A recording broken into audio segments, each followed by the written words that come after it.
Hello and welcome to the New Jersey Morning Show. I'm Cara DeFalco. And I'm Dina Delisa Gonzer. Thank you for joining us this morning. Starting off with the news this morning, Senator George Helmley will step down on Sunday, making way for Senator-elect Andy Kim to serve the remainder of the term before starting his full 6-year term in January. Now, Helmley, who was appointed by Governor Phil Murphy to temporarily fill the seat vacated by Senator Bob Menendez, will end his brief but impactful tenure of 85 days. During his time, Helmley addressed key issues such as the humanitarian crisis in Gaza, housing challenges in Atlantic City, and international relations in Jordan. Andy Kim, currently a House representative, won the 2024 Senate election and is set to be sworn in on December 9th. Helmley has worked closely with Kim to ensure a smooth transition, expressing confidence in Kim's leadership. The upcoming transition will conclude Helmley's historic tenure as the Senate's only Arab American member, during which he supported Democratic unity and worked on critical legislative priorities.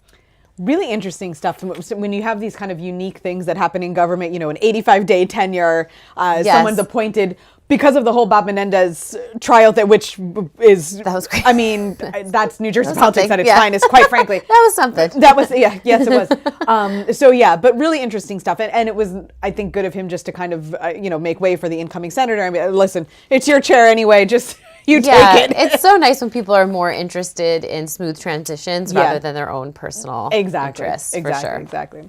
Some more news around the state today. More than 100 residents of the Inman Grove Senior Housing Complex in Edison were temporarily displaced by a recent fire. The blaze began in a second-floor apartment where two elderly residents aged 98 and 101 sustained smoke inhalation and burns. One of them was revived after having no vital signs at the scene, while the other was hospitalized at Cooperman Barnabas Medical Center's burn unit. In total, 10 people were injured in the incident. Edison's Mayor Sam Joshi reported that flames traveled through an open window into upper units, causing extensive smoke damage. Residents were temporarily housed at the Sheraton at Raritan Center with support from the township and the Red Cross. Governor Phil Murphy also offered assistance to those affected. The fire's cause is still under investigation, and residents are awaiting the restoration of the building's fire suppression system. How scary. So scary. And it's one of those things, especially when I happen to have a cousin who does the cleanup after things like fire. I mean, the damage from those suppression systems, the water going off, the smoke, the flames, it takes months to fix something like that. And fire victims lose so much, even beyond their health when the disaster like that happens. So hoping that this rectifies quickly, they get the help they need. Absolutely, fixed up quickly. Beachgoers at Sunset Beach in Cape May encountered a stranded juvenile whale this week. Responders from the Marine Mammal Stranding Center arrived shortly after police were notified. The whale, believed to be a juvenile minke, likely beached itself because of illness. Sadly, officials decided euthanasia was the best humane option, and a necropsy will be conducted to determine the whale's cause of death. Whale and dolphin strandings in New Jersey have actually decreased compared to last year. Despite prior concerns about offshore wind farm projects causing strandings, no scientific link has been established. And strandings have notably decreased since developer Ørsted canceled 2 wind farm projects off the Jersey shore.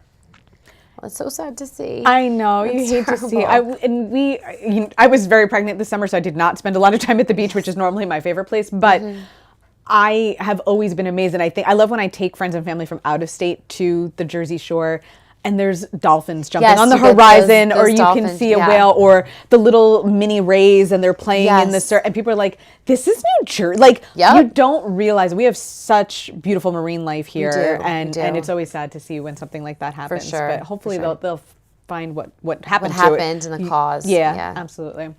In other news, Edison Mayor Sam Joshi is addressing backlash over a decorum ordinance that critics say bans the American flag at council meetings. So the ordinance, intended to curb disruptions, prohibits, quote, props, including flags, and copies of the U.S. Constitution. So the controversy erupted after a resident holding a small flag was escorted from a recent meeting, sparking viral outrage and criticism from civil liberties groups and state lawmakers. In response, Joshi and Council President Nish Patel issued apologies. authorities, emphasizing that the flag was never banned.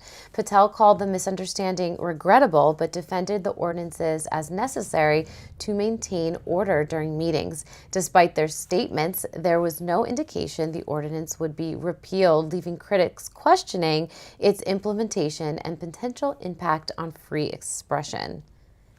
Dicey. I feel like this is one of those like yes and things where it, sometimes a blanket ban makes the most sense because it's like, okay, don't come in with, anything that might be offensive or something that's just big and bulky, might block somebody's view.